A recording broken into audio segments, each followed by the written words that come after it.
నమస్కారం, సిటీ వార్తలకి స్వాగతం. గత 5 ఏళ్లలో వైసీపీ నేతలు సహజ వనరులను దోపిడీ చేశారని ముఖ్యమంత్రి చంద్రబాబు ధ్వజమెత్తారు. అడవులను కూడా గత ప్రభుత్వం ధ్వంసం చేసిందని చంద్రబాబు అన్నారు. గత ప్రభుత్వంలో సహజ వనరుల దోపిడీపై సచివాలయంలో సీఎం చంద్రబాబు శ్వేతపత్రం విడుదల చేశారు. వైకాపా హయాంలో భూములు, ఖనిజాలు, అటవీ సంపదను దోచేశారని విమర్శించారు. కొత్త విధానం ఏర్పాటు చేసుకుని మరీ దోపిడీ చేశారు. విశాఖ, ఒంగోలు, చిత్తూరులో భూ కబ్జాలకు పాల్పడ్డారు. ఇళ్ల నిర్మాణం పేరుతో దందా చేశారు. 23 పార్టీ కార్యాలయాల పేరుతో అక్రమాలకు పాల్పడ్డారని తెలిపారు. వైకాపా నేతలు, కార్యకర్తలకు అసైన్డ్ భూములు అప్పగించారని, ల్యాండ్ టైటిలింగ్ చట్టం పేరుతో భూదోపిడీకి కుట్ర పన్నారని చంద్రబాబు మండిపడ్డారు. ఎస్టాబ్లిష్ చేయలేకపోయారు. 22 ఆఫీసులు, 41 ఎకరా, ఎక్కడికక్కడ ఒక అడ్వాన్స్ ప్యాలెస్లు కట్టేసే పరిస్థితికి వచ్చారు. ప్రజాస్వామ్యానికే గంతలు కట్టే పరిస్థితికి వచ్చారు. మీ అందరూ కూడా ఎవరు ఎక్స్పెక్ట్ చేయనటువంటి పరిణామం తీసుకొచ్చారు.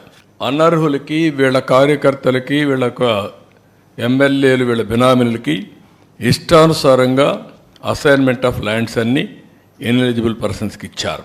అసైన్ ల్యాండ్ అంటేనే ఆ బాధితుడికి ప్రొటెక్షన్. పేదవాళ్ళకు భూములు ఇస్తాం, వాళ్ళు అమ్మేసుకుంటున్నారు, వాళ్ళ దగ్గర నుంచి వేరే వాళ్లకు బదిలీ అయిపోతున్నాయి. అలాంటప్పుడు అసైన్డ్ అంటే ఎవరైనా కానీ రాసుకున్నా అది చెల్లదు, రిజిస్ట్రేషన్ చేసుకున్న చెల్లదు, అది నేరం కూడా. అలాంటి వాళ్ళపైన యాక్షన్ తీసుకుని మళ్ళా ఒరిజినల్ ప్రమోటీ కానీ ఒరిజినల్ ప్రమోటీ హ్యాబిచువేటెడ్ అయితే గవర్నమెంట్ డిస్క్రిప్షన్ వేరే పేదవాళ్ళకి ఇవ్వచ్చు, కానీ ఒరిజినల్ పేదవాళ్ళకి ఇప్పించాలి. వాళ్ళ అమాయకత్వం మీద వీళ్ళ ఇష్ట ప్రకారం చేయడానికి వీలు లేదు. 500 కోట్ల రూపాయలు కట్టి ప్యాలెస్ కట్టుకున్న వ్యక్తులు వీళ్ళు మాట్లాడతారు. ఇప్పుడు ఏం చేయాలని అడుగుతున్నారు అందరూ. దాన్ని ఏం చేయాలి నాకైతే అర్థం కాల, మీరే చెప్పాలా. ఇలాంటివి అరాచకాలకు పరాకాష్ట. ఇలాంటి ఆలోచన విధానం ప్రజలకు సేవకులుగా ఉండాలి తప్ప రాజులు కాదు, రారాజులు కాదు. అవన్నీ అయిపోయినాయి. ఇంకా వీళ్ళలో మార్పు రాలేదు. ఇది ప్రజాధనాన్ని అడ్డంగా దుర్వినియోగం చేయడం. వైసీపీ ప్రభుత్వ హయాంలో రోడ్డుపైకి రావాలంటేనే భయం వేసే పరిస్థితి ఉండేదని డిప్యూటీ సీఎం పవన్ కళ్యాణ్ విమర్శించారు. మంగళగిరిలోని జనసేన పార్టీ కార్యాలయంలో నిర్వహించిన పార్టీ ప్రతినిధుల భేటీలో పవన్ కళ్యాణ్ మాట్లాడారు. గత ప్రభుత్వ హయాంలో సామాజిక మాధ్యమంలో పోస్టు పెట్టాలంటే భయం కలిగేదని, ఇంట్లో వాళ్లపై కూడా దుర్భాషలాడిన పరిస్థితిని చూశామని తెలిపారు. పార్లమెంటు సభ్యుడిని బంధించి కొట్టించిన తీరు చూశామని, సుదీర్ఘ అనుభవం సీఎంగా పనిచేసిన చంద్రబాబును కూడా జైల్లో పెట్టారని అన్నారు. అడ్డగోలుగా ఇసుక దోపిడీ, భూ కుంభకోణాలు చేశారని, అందుకే 5 కోట్ల మంది ఒక్కటై అరాచక ప్రభుత్వానికి బుద్ధి చెప్పారని తెలిపారు. నేను ప్రధాని మోడీ గుండెల్లో ఉన్న ఆయన పక్కన నిల్చొని ఫోటో దిగాల్సిన అవసరం లేదు. అధికారం కోసం కాదు, ప్రజల కోసం పోరాటం చేశామని పవన్ కళ్యాణ్ అన్నారు. జనసేన తీసుకున్న మంత్రి పదవులు కూడా ప్రజలతో నిత్యం సంబంధం ఉన్నవేనని తెలిపారు. మన పార్టీ ఎంపీలు ప్రజా సమస్యలపై పార్లమెంట్లో మాట్లాడాలని తెలిపారు. అన్ని అంశాలపై అవగాహన పెంచుకోవాలని, ఎంత సాధించినా తగ్గి ఉండడం అవసరమని తెలిపారు. ఎన్టీఆర్ పార్టీ పెట్టినప్పుడు కూడా ఇలాంటి మెజార్టీ రాలేదని స్పీకర్ అయ్యన్న పాత్రుడు నాతో అన్నారని తెలిపారు. వైసీపీ వాళ్ళు మనకు ప్రత్యర్థులు మాత్రమే, శత్రువులు కాదు. చేతకాక కాదు, కక్ష సాధింపు చర్యలు ఎవరికీ మంచివి కాదని తెలిపారు. వైసీపీ చేసిన తప్పులు మనం చేయకూడదని, అలాగని వాళ్ళు చేసిన తప్పులు సహించేది లేదని, చట్టపరంగా చర్యలు ఉంటాయని తెలిపారు. సభాపతి కూడా చెప్తా ఉన్నారు, మీరు చూశారు. అయ్యన్న పాత్రుడు గారు చెప్తా ఉంటే ఎన్టీ రామారావు గారు పార్టీ పెట్టినప్పుడు ఇంత మెజారిటీలు రాలేదు. అప్పుడు కూడా మాకు 3,000, 4,000 వచ్చినాయి. కానీ ఈ రోజున చూస్తే ఒక్కొక్కరికి 30,000, 40, 70, 90 అసలు ఊహించని మెజారిటీ. ఒక ఎంపీకి వస్తే ఇలాంటి మెజారిటీస్, అలాంటి మెజారిటీలతోటి కొట్టారంటే ఇది జనసేన తాలూకు బలం ఎంత మీకు బలంగా ఓట్ టర్న్ అయిందో మనందరికీ తెలుస్తూ ఉంటుంది. ఎవరిని కూడా వైసీపీ నాయకుల్ని కానీ ప్రత్యర్థి పార్టీకి సంబంధించిన ఎవరు కానీ వాళ్ళు మన శత్రువులు కాదు. వాళ్ళు ఇంక్లూడింగ్ వైసీపీ కూడా మనకు శత్రువులు కాదు, మన ప్రత్యర్థులే. వాళ్ళని పీడించడం కానీ వాళ్ళు చేసిన తప్పులు మనం చేయకూడదు. అలా అని చెప్పి మనం ఏం చేతులు కట్టుకుని ఏం లేవు. వాళ్ళు చేసిన తప్పులుంటే చట్టం ప్రకారం ఎవరిని కూడా వ్యక్తిగత దూషణకి దూరంగా ఉండమని నేను అందరినీ కోరుకుంటా ఉన్నాను. అది నేను ఎప్పుడు నా స్వార్థాన్ని నేను ఏమడగను, నాకు పదవి అడగను. కానీ నేనేమంటానంటే నాకు ప్రధానమంత్రి గారిని అడుగుతాను. ఇప్పటిదాకా ఏం అడగలే ప్రధానమంత్రి గారిని, ఖచ్చితంగా అడుగుతాను. రాష్ట్ర 5 కోట్ల మంది ప్రజల కోసం అడుగుతాను. ఇప్పుడు స్టీల్ ప్లాంట్ని ప్రైవేటీకరణ చేయకుండా పాసిబిలిటీ ఉందా అడుగుతాను. అలాగే మనకి విశాఖలో రైల్వే జోన్ కావాలి, అవన్నీ అడుగుతాను. అలాగే మనకి ఒక 20 లక్షల మందికి ఉద్యోగాలు రావాలని మన కూటమి ప్రభుత్వం అనుకుంటే దానికి తగ్గట్టుగా సర్వీస్ సెక్టర్ని ఎంత డెవలప్ చేయొచ్చు, ఇలాంటివన్నీ అడుగుతాను. ఇస్కాన్ సంస్థ ఆధ్వర్యంలో జరిగిన పూరి జగన్నాథుని రథయాత్రలో ఎమ్మెల్యేలు గల్లా మాధవి, నసీర్ అహ్మద్ పాల్గొన్నారు. హిందూ కళాశాల నుండి ఏటి అగ్రహారంలోని ఇస్కాన్ టెంపుల్ వరకు సాగిన యాత్రలో భక్తులు పెద్ద సంఖ్యలో పాల్గొన్నారు. ఇస్కాన్ ఆధ్వర్యంలో నగరంలో పూరి జగన్నాథుని రథయాత్ర జరగడం సంతోషకరమన్నారు. అన్ని కులాలు, మతాలు, ప్రాంతాల వారికి స్వామివారి దర్శనం లభించాలనే ఉద్దేశంతో ఇస్కాన్ ప్రపంచవ్యాప్తంగా రథయాత్రను నిర్వహిస్తున్నట్లు చెప్పారు. ఇస్కాన్ సంస్థ ఆధ్యాత్మిక కార్యక్రమాలతో పాటు సేవా కార్యక్రమాలను చేపట్టడం అభినందనీయమన్నారు. రథయాత్ర అనంతరం అన్నదాన కార్యక్రమాన్ని నిర్వహించినట్లు చెప్పారు.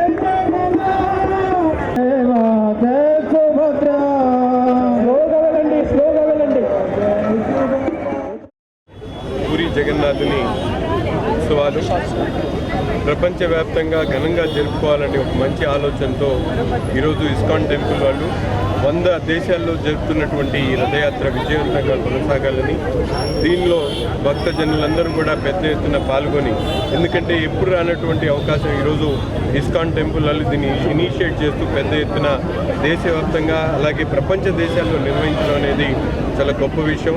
కేవలం ఆధ్యాత్మిక రంగంలోనే కాకుండా ప్రజాసేవలో కూడా ఇస్కాన్ టెంపుల్ తనదైన శైలిలో ప్రతి ఒక్కరికి కూడా భక్తులకే కాకుండా సామాన్య ప్రజలకు కూడా ఒక మంచిని పంచేటువంటి కార్యక్రమం. ఒరిస్సాలో పూరిలో ఉన్న జగన్నాథ రథయాత్ర గురించి, ఆ శోభాయాత్ర గురించి కూడా మనందరికీ తెలుసు. అది ఎంత ప్రాసిద్ధ్యం. ఒక్కసారైనా ఆ రథయాత్రలో పాల్పంచుకుంటే నిజంగానే జీవన్ముక్తి లభిస్తుంది అన్నది నిజంగా అక్షర సత్యం. అది సో మనందరికీ కూడా ఆ యొక్క విశిష్టత తెలుసు. గుంటూరులో జెస్కాన్ వారి ఆధ్వర్యంలో ఈరోజు రథయాత్ర జరుపుతున్నారు. స్వామివారి ఆశీస్సులు అందరికీ దొరకాలి అని, ప్రతి ఒక్కరూ కూడా ఈ యాత్రలో పాల్పంచుకోవాలని, అనుగ్రహాన్ని పొందాలి అని చెప్పి కోరుకుంటాను. ప్రపంచంలోనే కోట్లాది మంది భక్త బృందము ఏదైనా ఒక ఉత్సవంలో పాల్గొంటారు అంటే అది ఒక జగన్నాథ రథయాత్రే. అటువంటి రథయాత్ర ఈ రోజున మన గుంటూరు మహానగరంలో జరుపుకుంటున్నాము. అందుకని మన గుంటూరు వాసులందరూ కూడా ఎంత అదృష్టం చేసుకున్నారు. ప్రతి సోమవారం జరిగే జిల్లా కలెక్టర్ ప్రజా సమస్యల పరిష్కార వేదిక కార్యక్రమంలో బాధితులు పెద్ద సంఖ్యలో పాల్గొని వినతి పత్రాలను అందజేశారు. జిల్లా కలెక్టర్ కార్యాలయం వద్ద జరిగిన ప్రజా సమస్యల పరిష్కార వేదిక కార్యక్రమంలో బాధితుల నుండి వినతి పత్రాలను స్వీకరించిన జిల్లా కలెక్టర్ సమస్యలు పరిష్కరించాలని సంబంధిత అధికారులను ఆదేశించారు. తెనాలి మండలం పెదరావూరు జడ్పీహెచ్ఎస్ స్కూల్ విద్యార్థులు అవంతిక, యాస్మిన్, సుప్రజ జిల్లా కలెక్టర్ను కలిశారు. పాఠశాలలోని తెలుగు ఉపాధ్యాయుడైన నాగేశ్వరరావు చెప్పే పాఠాలు తమకు అర్థం కావడం లేదన్నారు. తెలుగు చెప్పడం రాని తెలుగు టీచర్ వల్ల తమ భవిష్యత్ నాశనమవుతున్న నేపథ్యంలో టీచర్ని విధుల నుండి తొలగించాలని డిమాండ్ చేశారు. అమరావతి మండలం యాండ్రాయికి చెందిన నాగేశ్వరరావు ఏటుకూరులో లారీ డ్రైవర్గా పనిచేస్తున్నారు. డ్యూటీ సమయానికి రాలేదనే కోపంతో నాగేశ్వరరావుపై శివకుమార్ అనే వ్యక్తి దాడి చేసినట్లు చెప్పారు. తీవ్రంగా గాయపడిన నాగేశ్వరరావు కుటుంబానికి న్యాయం చేయాలని కోరారు. ఏమని పెట్టారు? ఆయన కొట్టి పడేశారు. మరి మాకేంటంటే మేము అనంటే ఆయన మేము కొట్టలేదని అన్నాడు. అన్నా కూడా కొట్టారని ఆయన సాక్ష్యం చెప్పాడు. అది జరిగింది. మరి ఆయన ఎంతవరకు తీసుకోలే. ఆయన న్యాయం జరగాలండి. అది పట్టించుకోవట్లేదు. ఆయన తీసుకెళ్తారు, స్టేషన్లో వేస్తారు, మళ్ళీ మాకు సంబంధం లేదండి. మరి ఆయనకు న్యాయం జరగాలి. అంటే ఎలాంటి న్యాయం కావాలనుకుంటున్నారు? ఇద్దరు ఆడపిల్లలు ఉంటారండి పిల్లలు. మాకు తెలుగు అర్థం కావట్లేదు. పోయిన సంవత్సరము 8th క్లాస్ కూడా ఆయనే వేశారు, నాగేశ్వరరావు సార్ని. ఆయన అసలు చెప్పట్లేదు. FA1కి ఈ సిలబస్ ఉంది అని ఆయన చెప్పాలి, కానీ మేము చెప్తున్నా మేము ఏ లెసన్ అడిగితే ఆ లెసన్ చెప్తున్నారు. ఆయన 9th లెసన్ అడిగితే 9th లెసన్ చెప్తున్నారు, 10th లెసన్ అడిగితే ఈ FA1కి ఈ సిలబస్ ఉందమ్మా 1 to 2 లెసన్స్ అని ఆయన చెప్పట్లేదు. పోయిన సంవత్సరం మొత్తం ఇలానే చేశారు. సరే 9th వచ్చి మేము మా క్లాస్కి HM టీచర్ వచ్చారు. HM టీచర్ వస్తే మేమందరం లెగిసి అడిగాము, HM టీచర్ మాకు అసలు అర్థం కావట్లేదు అని అడిగితే మూసుకొని కూర్చోండి అని చెప్పారు HM టీచర్. మాకు ఆయన్ని మార్చాలి. ఇప్పుడు మాకు తెలుగు అసలు అర్థం కావట్లేదు. మాకు తెలుగు సరిగ్గా చెప్పట్లేదు ఆయన సార్. మాకు 8th క్లాస్లో పోయిన ఇయర్ కూడా ఆయన్నే వేశారు. కానీ మేము ఆయన 8th క్లాస్ ఎలా కొట్టా మేమే చదువుకొని మేమే రాసుకున్నాం ఎగ్జామ్స్ కూడా. ఆయనే మార్క్స్ వేసుకుంటారు. మాకు రాకపోయినా ఆయనే మార్క్స్ వేసుకుంటారు. 9th క్లాస్కి కూడా మాకు ఎన్ని కావాలంటే అన్ని, బాయ్స్ కూడా మాకు అంత ఏంటంటే అంతే వేసేస్తున్నారు ఆయన. మేము 9th క్లాస్కి కూడా ఇప్పుడు ఆయనే వస్తే ఇప్పుడు 9th క్లాస్ కంటే స్కూల్ వాళ్ళు మార్క్స్ వేసుకుంటారు. 10th మాకు వేరే స్టేట్ వాళ్ళు వేస్తారు. అప్పుడు మేము మాతృభాషలో ఫెయిల్ అవుతే ఎలా ఉండిద్ది అసలు బయట. దాని గురించి మేము మా HM టీచర్కి కంప్లైంట్ ఇస్తే మీకెందుకు మీరు మూసుకొని కూర్చోండి అన్నారు. వారాహి నవరాత్రులను మల్లారెడ్డి నగర్లోని అయ్యప్ప స్వామి దేవాలయంలో ఘనంగా నిర్వహించారు. రాజశ్యామల పీఠం ఆధ్వర్యంలో జరిగిన కార్యక్రమంలో వారాహి నవరాత్రులు చివరి రోజు సందర్భంగా యంత్రార్చన అనంతరం శ్రీ రుద్రహోమం పూర్ణాహుతి కార్యక్రమాన్ని నిర్వహించినట్లు చెప్పారు. లలిత అమ్మవారి శ్రీవిద్యా సాంప్రదాయంలో ఉన్నవారు అత్యంత భక్తి శ్రద్ధలతో అమ్మవారిని ఆరాధించే 9 రోజులు విశేషమైనవన్నారు. వారాహి నవరాత్రులను భక్తి శ్రద్ధలతో నిర్వహించే వారికి సకల శుభాలు కలుగుతాయన్నారు. కార్యక్రమంలో నాగార్జున శర్మ, అంబా శంకర శాస్త్రి తదితరులు పాల్గొన్నారు. అమ్మవారి యొక్క సర్వసైన్యాధ్యక్షురాలు వారాహి పరదేవత. అమ్మవారిని దండిని, వార్తాళి అంటూ కూడా అనేక రకాల పేర్లతో పిలుస్తుంటారు. ప్రత్యేకంగా ఈ ఆషాఢ శుద్ధ పాడ్యమి నుండి నవమి వరకు కూడా ఆషాఢ నవరాత్రులు, వారాహి నవరాత్రులు లేదా గుప్త నవరాత్రులు అంటారు. అంటే లలితా అమ్మవారి యొక్క శ్రీవిద్యా సంప్రదాయంలో ఎవరైతే ఉన్నారో వారు అత్యంత రహస్యంగా కానీ భక్తి శ్రద్ధలతోటి అమ్మవారిని ఆరాధన చేసేటువంటి ఈ 9 రోజులు చాలా విశేషమైనటువంటిది.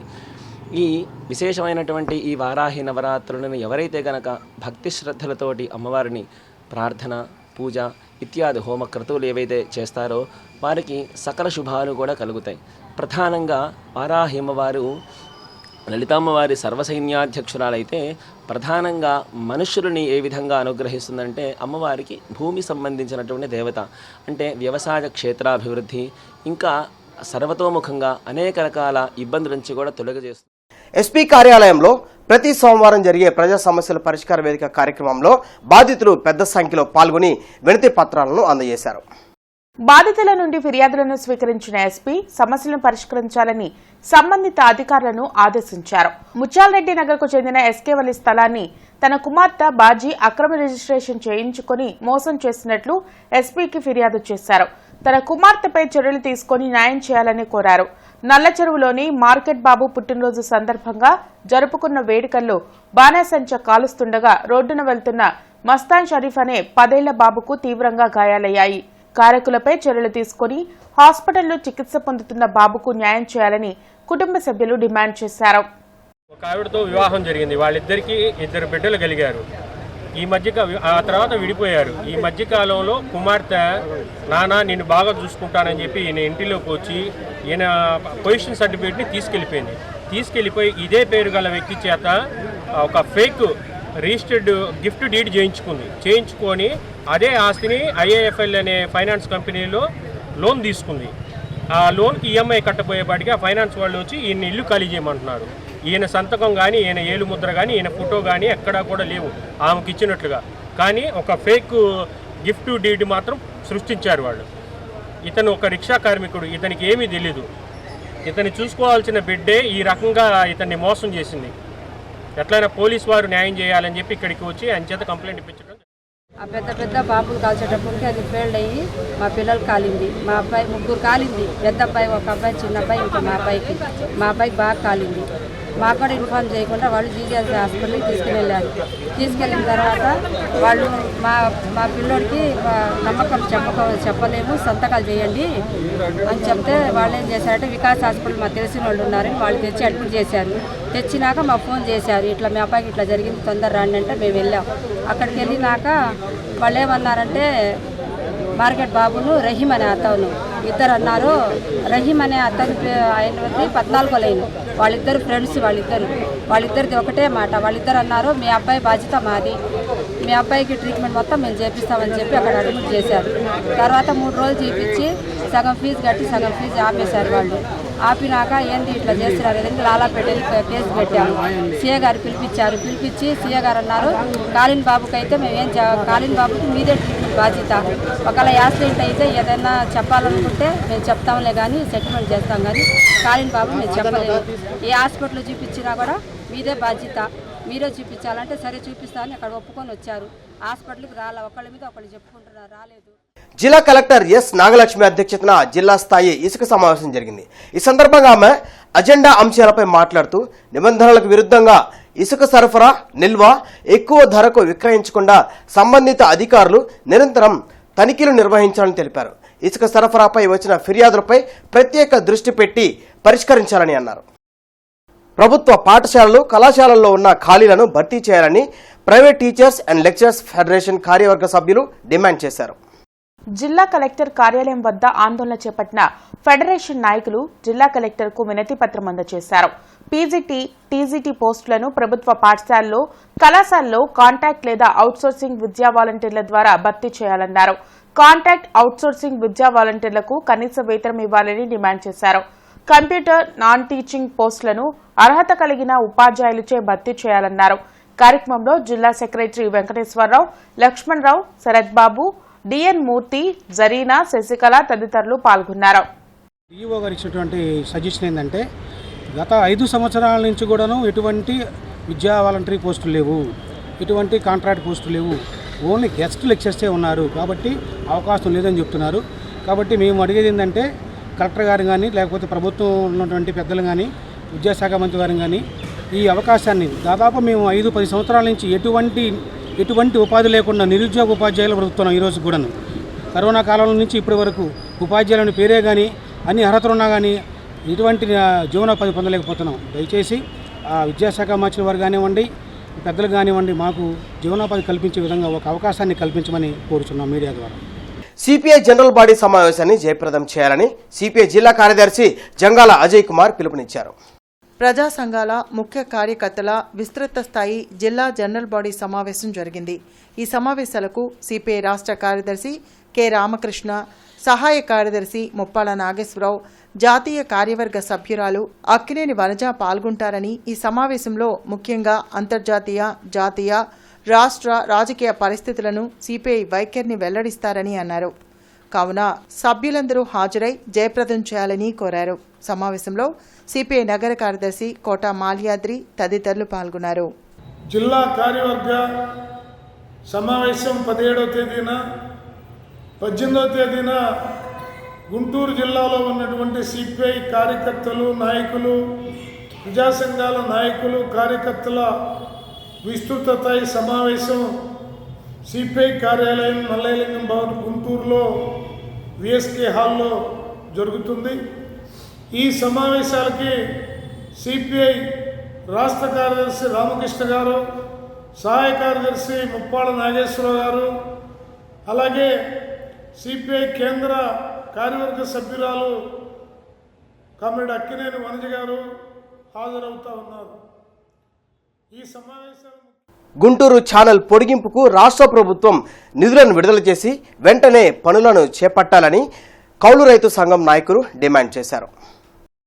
జిల్లా కలెక్టర్ కార్యాలయం వద్ద నిరసన చేపట్టిన కౌలు రైతు సంఘం నాయకులు గుంటూరు ఛానల్ పొడిగింపుపై జిల్లా కలెక్టర్కు వినతి పత్రం అందించారు.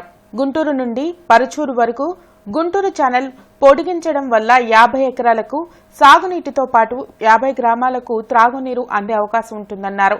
కొన్ని సంవత్సరాలుగా మరుగున పడిన గుంటూరు ఛానల్ పొడిగింపు పనులను రాష్ట్ర ప్రభుత్వం వెంటనే చేపట్టాలని డిమాండ్ చేశారు. కార్యక్రమంలో కౌలు రైతు సంఘం నాయకులు అజయ్ కుమార్ తదితరులు పాల్గొన్నారు. దాదాపు 50,000 ఎకరాలకు సాగయ్యే మరి పొడిగింపు కాలువ. అందువల్ల 50 గ్రామాలకు కూడా మంచినీటి వస్తు ఉపయోగపడే ఇది ఛానల్. అందువల్ల గుంటూరు నుంచి పర్చు వరకు పొడిగించే ఈ ఛానల్ సంబంధించి గతంలో 2018లో తెలుగుదేశం ప్రభుత్వం జీవో తీసుకురావడం జరిగింది. ఆ రోజు కూడా వెంటనే పనులు ప్రారంభిస్తాం, బడ్జెట్ కేటాయిస్తాం అని చెప్పారు. కానీ ప్రభుత్వం మారిన తర్వాత వైసీపీ ప్రభుత్వం కూడా మేము వెంటనే నిధులు బడ్జెట్లో కేటాయించాము, పనులు ప్రారంభిస్తామని చెప్పారు. కానీ ఇంతవరకు లేదు. అనేక ఉద్యమాలు జరిగినాయి, అనేక నిరసన కార్యక్రమాలు జరిగినాయి, దీక్షలు జరిగినాయి, పాదయాత్రలు జరిగినాయి. కానీ ఇప్పటి వరకు కూడా దాని గురించి అతిగతి లేదు. కనుక మొదటి జీవో ఇచ్చిన చంద్రబాబు ప్రభుత్వం మళ్ళీ ఈ కొత్త ప్రభుత్వం వచ్చింది కాబట్టి ఇప్పటికైనా గుంటూరు జిల్లా పొడిగింపును వెంటనే నిధులు కేటాయించి పనులు ప్రారంభించాలని చెప్పి సందర్భంగా తెలియజేస్తూ ఈరోజు కలెక్టర్ గారికి మరి వినతి పత్రం ఇవ్వడానికి రైతు సంఘమే రావడం జరిగింది. బాధ్యతలు ఊపిరిగా, హక్కులే ప్రాణంగా ఆంధ్రప్రదేశ్ టీచర్స్ గిల్డ్ పనిచేస్తుందని గిల్డ్ అధ్యక్ష ప్రధాన కార్యదర్శులు సురేష్ కుమార్, విక్టర్ ఇమాన్యుయల్ తెలిపారు. బ్రాడీపేటలోని శ్రీ మాజేటి గురవయ్య హైస్కూల్ ప్రాంగణంలో ఆంధ్రప్రదేశ్ టీచర్స్ గిల్డ్ రాష్ట్ర కార్యవర్గ సమావేశం నిర్వహించారు. ఈ సందర్భంగా సురేష్ కుమార్, విక్టర్ ఇమాన్యుయల్ మాట్లాడుతూ ఆంధ్రప్రదేశ్ టీచర్స్ ఉపాధ్యాయేతర సిబ్బంది సమస్యలపై నిరంతరం పోరాడుతుందని స్పష్టం చేశారు. ఎయిడెడ్ ఉపాధ్యాయుల సమస్యలపై అనేక రూపాల్లో పోరాటం చేసి సమస్యలను రూపుమాపడం జరిగిందన్నారు.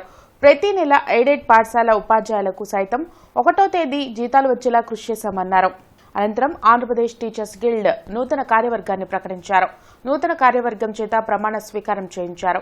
సమావేశంలో రాష్ట్ర నలుమూల నుంచి నాయకులు పాల్గొని తమ సమస్యలను నాయకత్వానికి విన్నవించుకున్నారు.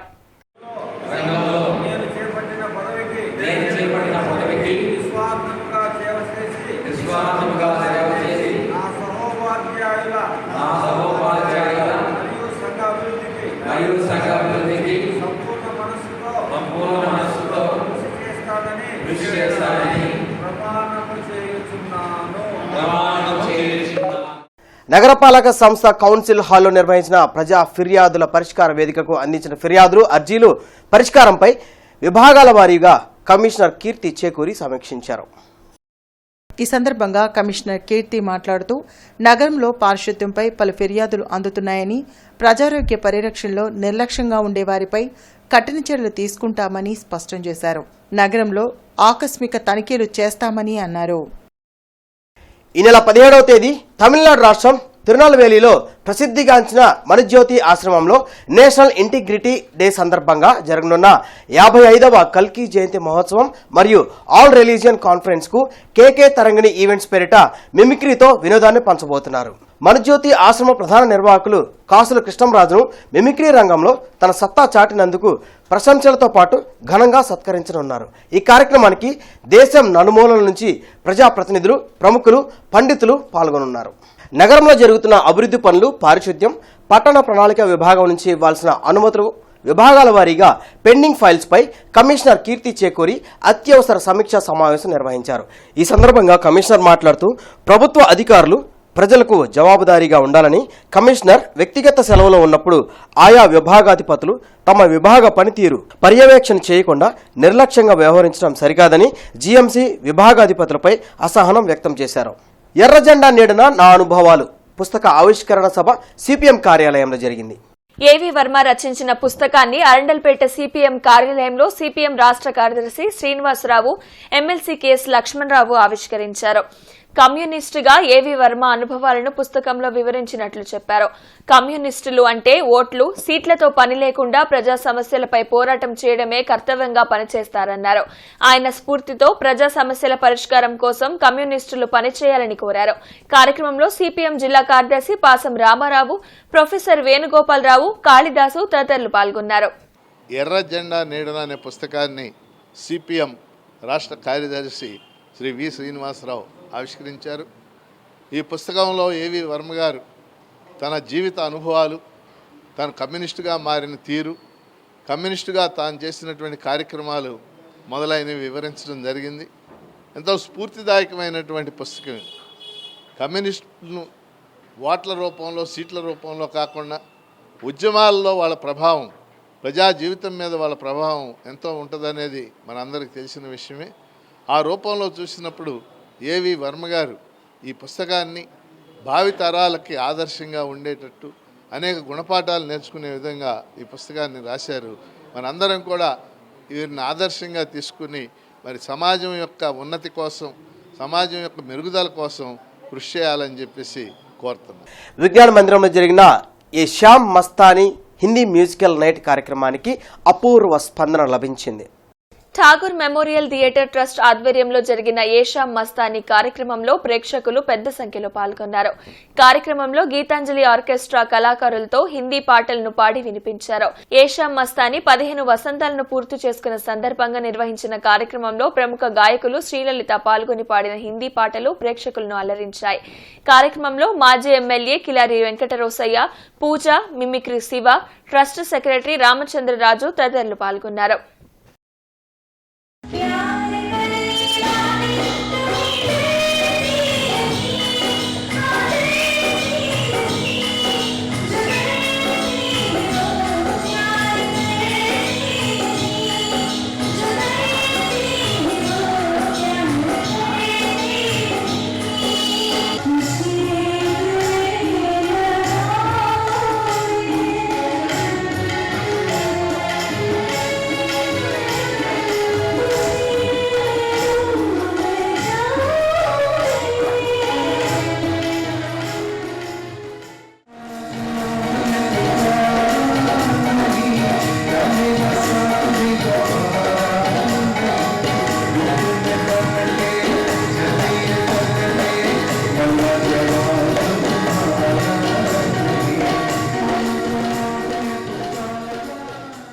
అద్భుతమైనటువంటి ప్రేక్షకాదరణతో మీరు ఇప్పుడు చూసినట్లయితే ఆడిటోరియం అంతా నిండిపోయింది ప్రేక్షకులతో.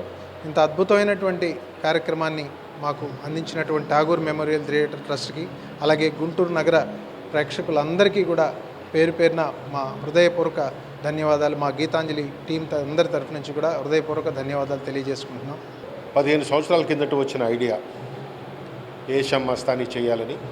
2 సంవత్సరాలు వాళ్ళు ఇక్కడే విజ్ఞాన మందిరంలోనే చేశారు. 3వ సంవత్సరం నుంచి ఈ ప్రతిసారి స్పాన్సర్స్ని పట్టుకుని ఇవన్నీ కాదు, ఈ మీరిద్దరు చేస్తున్న మంచి పనికి Guntur Tagore memorial theatre trust అప్పుడునే మేమే కండక్ట్ చేస్తామని చెప్పి అప్పటి నుంచి 3వ సంవత్సరం నుంచి కూడా చేస్తున్నాం.